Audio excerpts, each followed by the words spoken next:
Hey, my reactors. Excuse me. So I'm on chapter 31. You do it anyway. Might as well do it to survive. Pharaoh. Pharaoh headache was rocking when she stepped out of her bed to enter her building. Randy had somebody fix her car temporarily, but warned her, but warned it would need serious work soon. Last night was long and hard because Randy came back into the house drunk and wanting sex. There was nothing appealing about him when he was buzzed, but since he caught her in a lie at the club, she did what she had to do. The only good thing that came about last night was that she was able to bury the hatchet with Rhonda. When Rhonda called to apologize, she felt like it was only because she wanted her to throw her shower. But after how Lisa treated her the night before, having her friendship was better than nothing. When she had activated her alarm at 5 o'clock in the morning, she was surprised to see Lisa getting out of the Wayne's white Lexus. Lisa blew him a kiss and he went before speeding off. At first, Fur was going to ignore Lisa because of the fight she had with Courtney. But when they looked at each other, Lisa smiled. I'm sorry about that shit last night, Fur. My friends be tripping sometimes. That's why we had a falling out a while back. I don't know why Courtney don't like you. She never act like that before. Fur stopped walking and said, I ain't gonna lie. I was mad because I hate when bitches think I'm sold just because I bite my tongue. I'm goofy and a punk. People mess with me too much when I was a kid. I'm telling you, if she really knew me, she would not have courage shit like that. I could snap on her ass. Normally I go to war for her, but both of my friends. Normally I go to war for her for both of my friends, but last night she was wrong with shit. I don't see why you hang with her anyway. Fur opened the building door. They both slogged inside and approached the elevator. She don't do nothing but hear herself talk. I hate bitches like that. Lisa laughed. Courtney's kind of cool, but when she's drunk, she trips. Trust me, when I say you gave her a taste of her own medicine last night, sometimes people are afraid of her because she knows a lot of people. When they got on the elevator, Fur said, so how was your night? It looks like you had fun with one of Juke's friends. Lisa blushed. Girl, me and Dwayne, a.k.a. Choose, gotta understand it. Just like me and Diamond D. Shit ain't even like that. Choose, Fur giggled as they stepped off the elevator and onto their floor. How on earth did he get a name like that? A long-ass story. Lisa reached for her keys to open the door. I just like hanging out with him because he's not heavy. It's nothing for Choose to take me out to eat and bring me back home without trying to have sex. He don't be pressing me out like most niggas just because you smile in their face. Choose is the last of the dying breed. I feel you.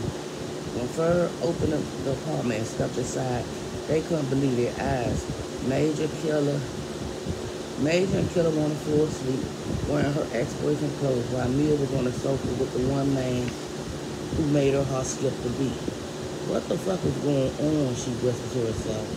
Lisa looked around and said, Fur, can you explain this shit to me?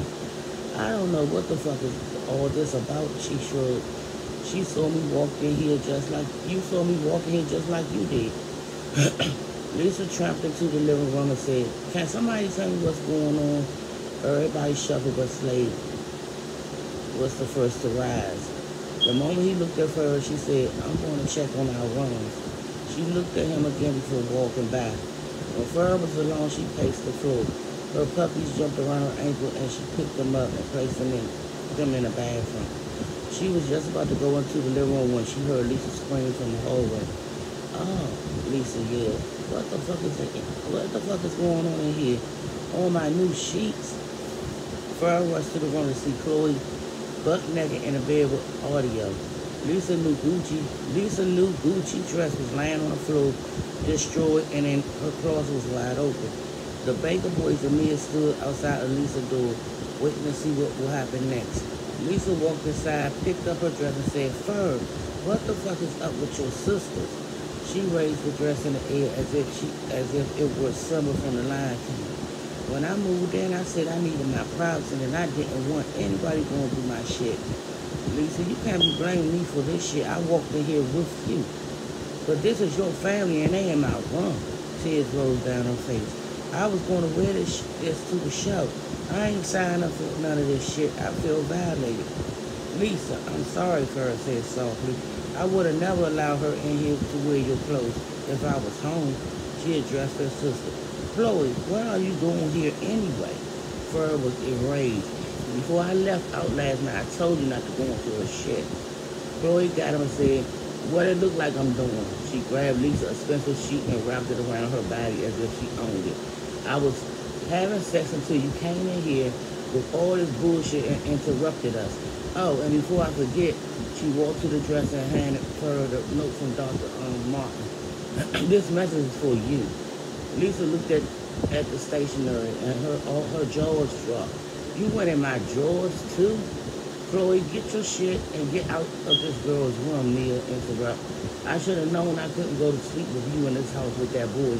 You've been eyeballing him from the gate. Chloe was embarrassed. What? You mad because you wanted to have sex? You wanted to F him or something? You mad because you wanted to F him or something? She was entertaining her audience. After all, she said, looking at audio, he does meet your age preference now, doesn't he? Little girl, don't make me fuck you up. Come on, let's go. She rolled her eyes, knowing Mia could stomp her into the future if she bucked. Audio, let's bounce, Slade said. We got shit to do back at Marcus anyway. With everything happening at once, Ferg almost forgot he was there until his voice reminded her. She wanted him more than anybody she ever wanted in her life. When she looked into his direction, he was staring and her stomach fluttered. He was for her and she knew it. Audio got dressed and Lisa rushed around her room, examining the damage. Ferg, we gotta have a house meeting. If this type of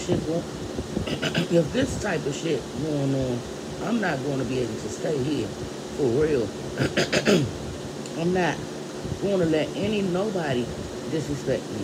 She went in my closet. She wrote on my dress, slept in my bed, and wrote on my stationery. What kind of shit is that anyway?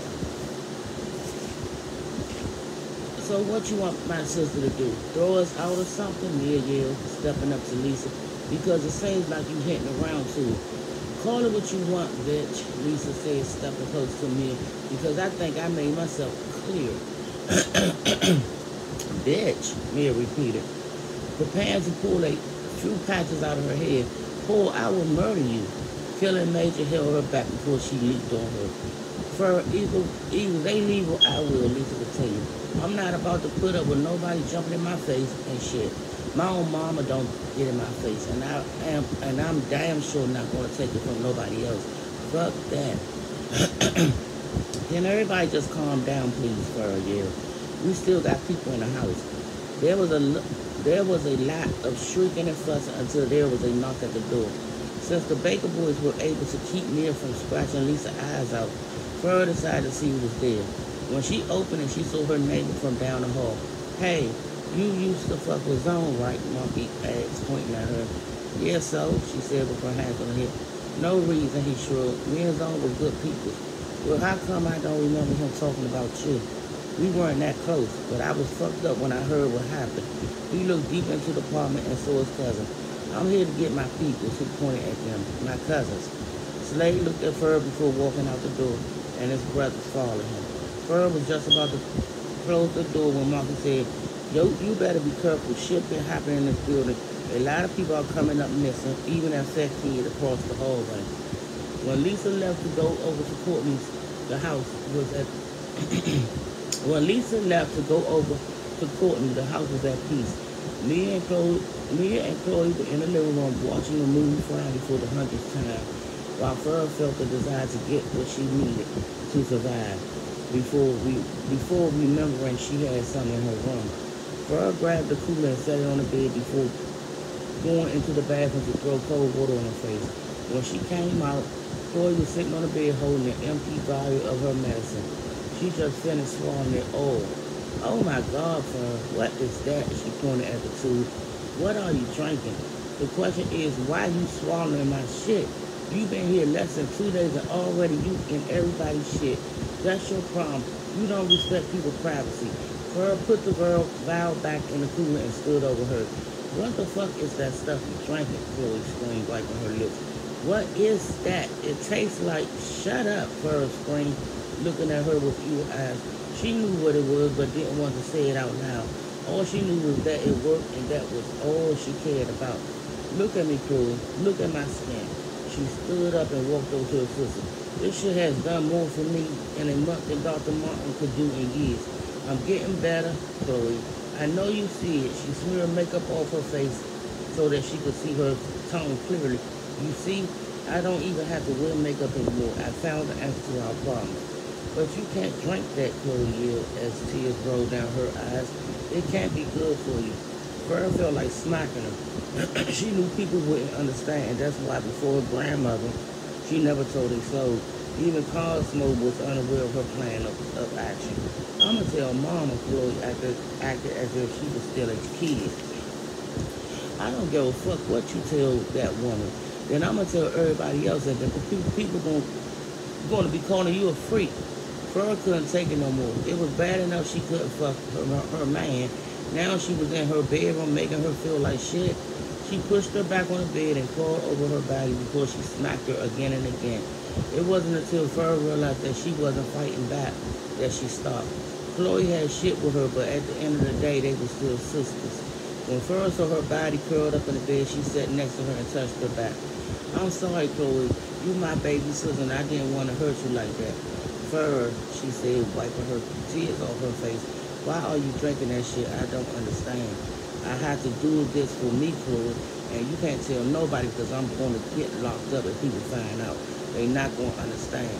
Now, y'all hurt people all the time, and nobody said anything. Chloe was silent. But what if it makes you worse, she said softly. I don't want nothing to happen to you. It won't. A crooked smile spread across her face. I wish you could see how I feel inside. I haven't felt this good in years. The shit Dr. Martin gave me worked for you and Mia, but it never helped me. I would never do this if anything else worked. I want to live, Chloe.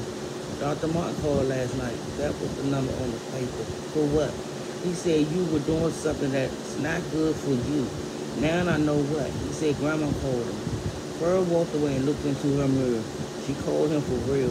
It angered her that Elise violated her trust. I mean, what was the purpose of our perfection? Did he say what she said? No, just that you're doing something to make you better. That's not good. Dr. Martin doesn't know what he's talking about. She walked over to the cooler, reached into it, and gave her a vial. Here, drink it again, Chloe. Her arm remained outstretched. You don't have to die. She smiled and sat next to her. There's no better feeling than conquering and drinking blood. You do it anyway, might as well do it to survive. I saw the way you looked when you had them rats in that box when you were kids. Now you got a reason to kill. Stay alive. She examined how great Pearl looked and took the container from her sister's hands and drank it all. Can't believe I did that again. She wiped her mouth with the back of her hand. Pearl put the empty vial away and said, now it tastes even better, right? And that's the end of chapter 31, and I will be back with 32 shortly. Bye, my